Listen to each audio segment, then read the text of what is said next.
Safe to say, we got some packages today. Before we go open up all these packages and see what's inside, remember guys, discount code 30K saves you 20% on Boston.com. So on Boston, we got these shirts here that I'm wearing. We got a few stickers on there. We are out of FRS posters, but we have a few Evo posters left. And I think we have like 2 air fresheners left. So I'll have the website linked right up in the top right hand corner. Remember, discount code 30K saves you 20%. Let's go see what's in these boxes.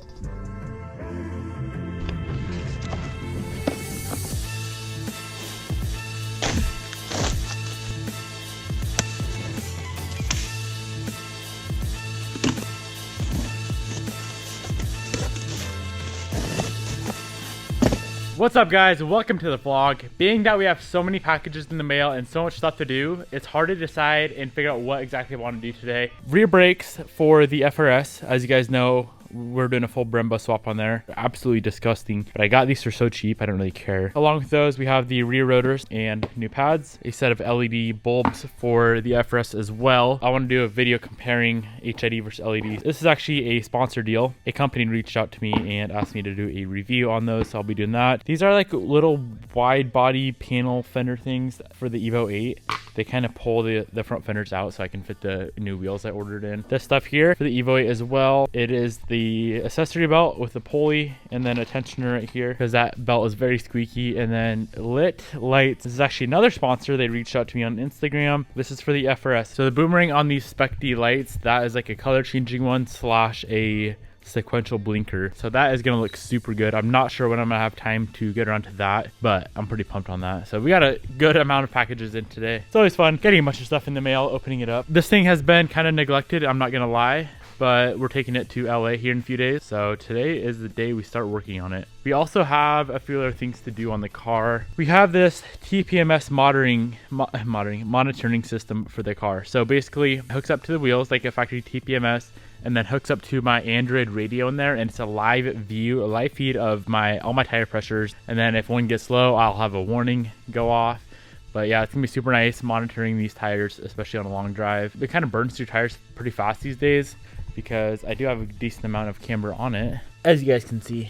So it'll be very, very nice and handy. I want to get these on today. Maybe that's what today's video is going to be, installing this TPMS setup. We have so much stuff for the Evo 8 though. All this is for the 8. All new oil, a full front mount intercooler kit. That's a diffuser right there. We got a lot of stuff to do these days. It makes me very happy inside because I love working on cars. I got to keep my focus on getting this car ready for the drive I'm about to make. Headed back down to LA on the 14th or 15th. There's a Stance Wars LA down there. So I'll be down there for that. And then just a few other random things. Hang out with homies I met down there as well. I got to get this thing all ready to go. Basically what I need to do, just check over the car, check over like my wheel spacers, make sure everything's tight. My lug nuts, make sure those are tight.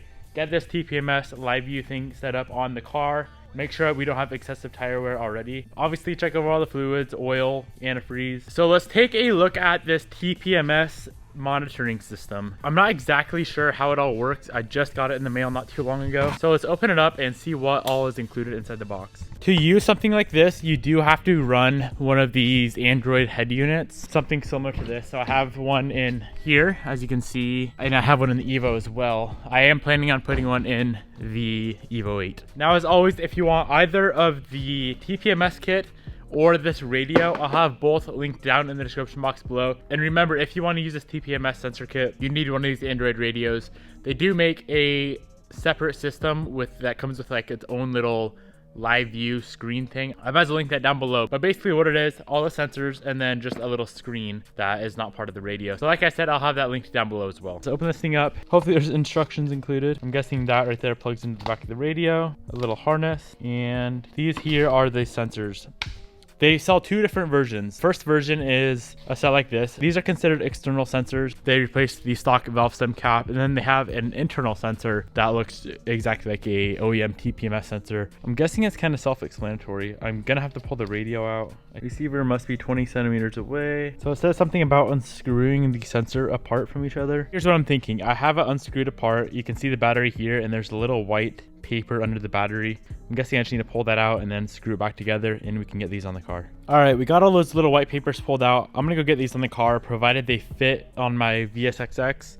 They are all labeled. So LF, left front. Oh man, I'm losing my work caps. They definitely do fit with the VSXX. It's a very bulky thing, and I'm gonna pull that sticker off when I get them all on. Let's get these things on, and then we can mess around with the head unit itself, see how good these things actually work. All right, we got all of the tire pressure sensors on the wheels themselves. Time to pull out the radio and get that little canvas box thing hooked up. I don't know if we need both of these or just one of them or what's going on here. I think I'll be able to figure it out pretty easily once we get that radio out. To pull my radio off, I have to pull off this faceplate. There's just little screws on the backside, and then the faceplate comes off, and then that trim piece comes off. After that, the radio gets unscrewed from the car and pulls out of there. If you want to see the radio install video, I'll have a link up in the top right hand corner.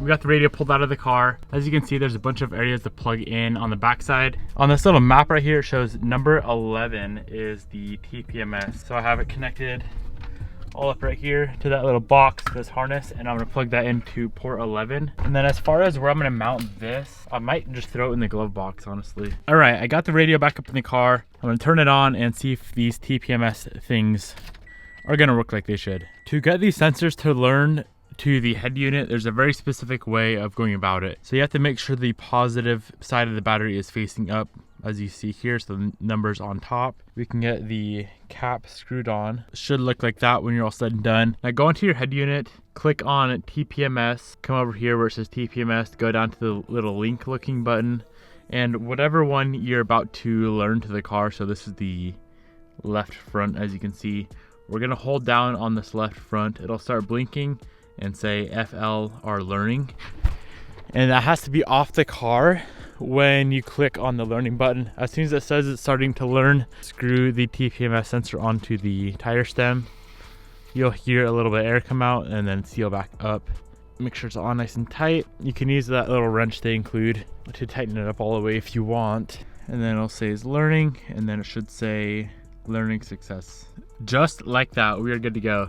So now we can come over to the TPMS button, and as you can see, it'll show your PSI right here. So 31.8 PSI in that front left. The temperature is 53 degrees. If you want to change anything up, come into the settings button down here. You can change the temperature limit, so it'll warn you when it gets above whatever you set, 160 degrees. You can set the warning for high pressure, low pressure. You can change from Celsius to Fahrenheit, PSI to bar, alarm on. I still have to learn that last sensor, but that is what it all looks like when you're all said and done. Super, super nice to have. It's right on the main screen. Just click on TPMS and they're all right there. So freaking pumped to have this in the car. Say I'm driving down the road, one of my tire pressures gets low. I'm actually gonna test this out right now, and let's drain the front left down to past 30 PSI and see what it does. As you can see, this little warning light pops up saying, prompt, tire pressure is low. All right, now that we got that whole TPMS thing figured out, it is time to rivet on my side skirts. Right now, there's about one screw holding each side on, and I want to get a few more in there. And I'm not gonna use screws, I'm gonna use nice, clean looking rivets, just so everything flows smoothly. I hate just like ghetto looking screws on there. There is a few more things I want to do before I peace out to California. Number one is raise my ride height, which is easy to do with air ride. I just air up a little bit more. But the thing with that is I have to realign the car at my new ride height, because that's a lot of miles, and every time you go up or down, it messes with your toe. I want to bring the front up probably ½ inch. Let's get this thing in the shop and get her finished up. She looks so good. This is a true neck breaker. I love it. I got my ride height set to where I want it, so I'm running 40 PSI in the front and 65 in the rear. It gives me about 3 inches from the rear wheel to the fender and about 2.5 in the front. Now I need to get this thing aligned. Being that they're staggered wheel setup, I have to get the same offset and width on each side of the car. So basically I pull the rear off, put it on the front, and then pull the front off, put it on the rear. Basically at the end, I'll have a front on the right front, a front on the right rear, and then both of the rears on the left side. And then we can get it aligned, get the wheels back to where they should be, and we should be good to go.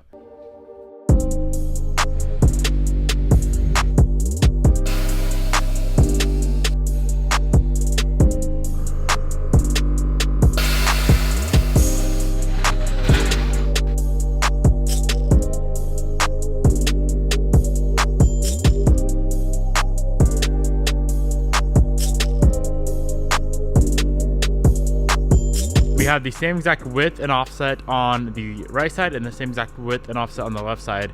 Now we can string it up, do the string alignment method, get the toe zeroed out, make sure we're not going to wear through tires unnecessarily fast, because toe is definitely the main thing that wears tires on a car.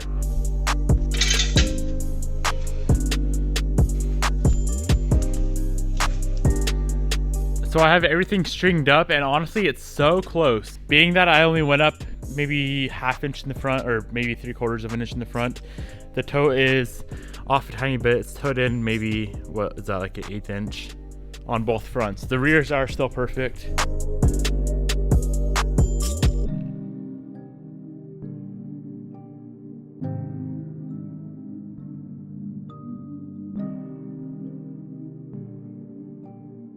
All right, my dudes, alignment is done, all ready to go there, so we should be fine for the trip. I'm gonna pull all the wheels and tires off the car, go over all of these suspension components, so the bags, the sway bars, the end links, everything, make sure it's all tight, get the spacers on, get them torqued down, get the wheels back on, get them torqued. I already checked the oil and antifreeze. All that's good. I'm just gonna grab some tools and we should be good to go.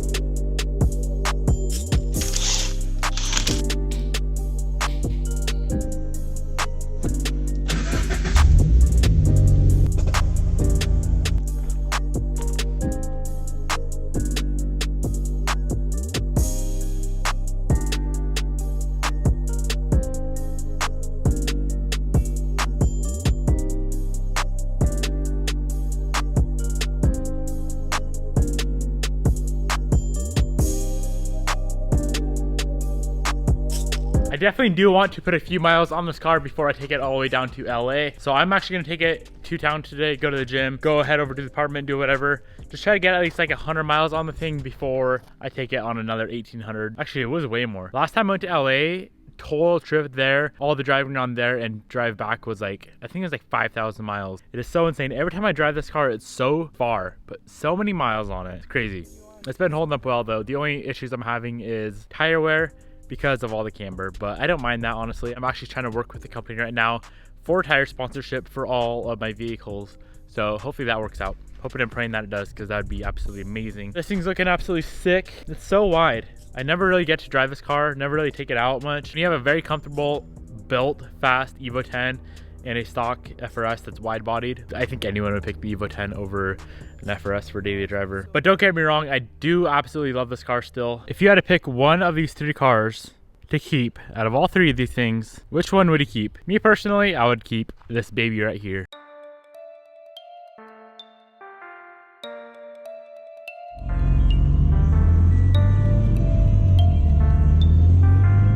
All right, so we went and drove the car. Everything seems perfect on the thing. Made a few little creaks and noises here and there like usual. All right, my fam, that's gonna be the end of this video. Really hope you enjoyed it. The FRS should pretty much be ready to go for this LA trip.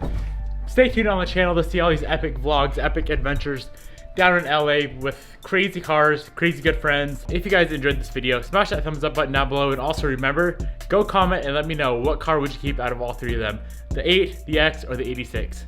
See you guys tomorrow.